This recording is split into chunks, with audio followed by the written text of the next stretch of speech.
स्वागत है दोस्तों छत्तीसगढ़ न्यूज अपडेट में। तो इस समय की बड़ी खबर सामने आई है। मेहमान के चक्कर में फंसे जीजा, पति पत्नी नशे में ले गए पड़ोसी की एक्टिवा, चोरी का आरोप लगा तो रची अपहरण की झूठी कहानी। छत्तीसगढ़ के कोरबा में घर आए पति पत्नी की खातिरदारी दीदी जीजा को भारी पड़ गई। शराब के नशे में दंपति पड़ोसी की एक्टिवा लेकर चले गए। जब नहीं लौटे तो पड़ोसी ने चोरी की एफआईआर कराने की धमकी दी। इस बीच देर रात पति पत्नी पहुंचे और एक्टिवा खड़ी कर भागने लगे। यह देख पड़ोसी ने उन्हें पकड़ लिया और जमकर पीटा। बदनामी के डर से दंपति तो अपने गांव चले गए। वहीं चोरी के आरोप से बचने के लिए दीदी जीजा ने दंपति को अगवा करने की शिकायत पड़ोसी के खिलाफ सर्वमंगला चौकी में दर्ज करा दी। जानकारी के मुताबिक श्याम थाना क्षेत्र के 16वां निवासी जयदीप और उसकी पत्नी मधु रविवार को अपने दीदी जीजा संगीता और फिरतू के घर सर्वमंगला क्षेत्र के ग्राम पाली पडनिया पहुंचे थे। दोनों को देख संगीता और फिरतू ने उनकी खूब मेहमान नवाजी की। दारू मुर्गा की पार्टी हुई।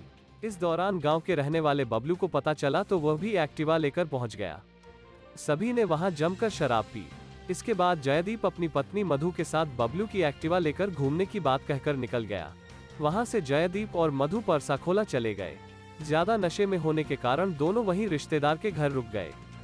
बबलू को लगा कि दंपति कुछ देर बाद लौट आएगा, लेकिन 24 घंटे बाद भी उनका कुछ पता नहीं चला। इस पर बबलू ने संगीता और फिरतू पर एक्टिवा लौटाने का दबाव बनाना शुरू किया। साथ ही नहीं मिलने पर थाने में चोरी की एफआईआर दर्ज कराने की भी बात कही। सोमवार देर रात जयदीप अपने एक दोस्त व पत्नी मधु के साथ एक्टिवा लेकर पहुंचा और उसे जीजा के घर के सामने खड़ा कर जाने लगे।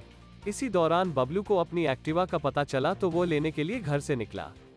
रास्ते में जयदीप सहित तीनों लोग मिल गए। आरोप है कि इस पर बबलू ने अपने साथियों के साथ मिलकर तीनों की पिटाई कर दी। मारपीट के बाद बदनामी के डर से तीनों बिना किसी को बताए अपने गांव लौट गए। वहीं मंगलवार सुबह फिरतू को पता चला कि बबलू अपने साथियों के साथ जयदीप और मधु को ले गया था। इस पर उसने चोरी के मामले से बचने के लिए अपहरण की झूठी कहानी रच दी। मामला पुलिस तक पहुंचा तो दंपति के अपहरण से हड़कंप मच गया। पुलिस ने जांच शुरू की तो फिरतू और उसकी पत्नी संगीता अपनी बात पर अड़े रहे। वहीं जयदीप और मधु के पास मोबाइल नहीं होने के कारण उनसे संपर्क भी नहीं हो पा रहा था। इस पर पुलिस उन्हें तलाश करते हुए ग्राम पाली पड़िया पहुंची। वहां जानकारी जुटाई तो पूरी घटना का पता चला। इसके बाद पुलिस दोनों को लेकर थाने पहुंची। वहां पूछताछ की गई। फिरतू और उसकी पत्नी को भी लाया गया। फिलहाल पुलिस झूठी सूचना देने पर कार्रवाई कर रही है।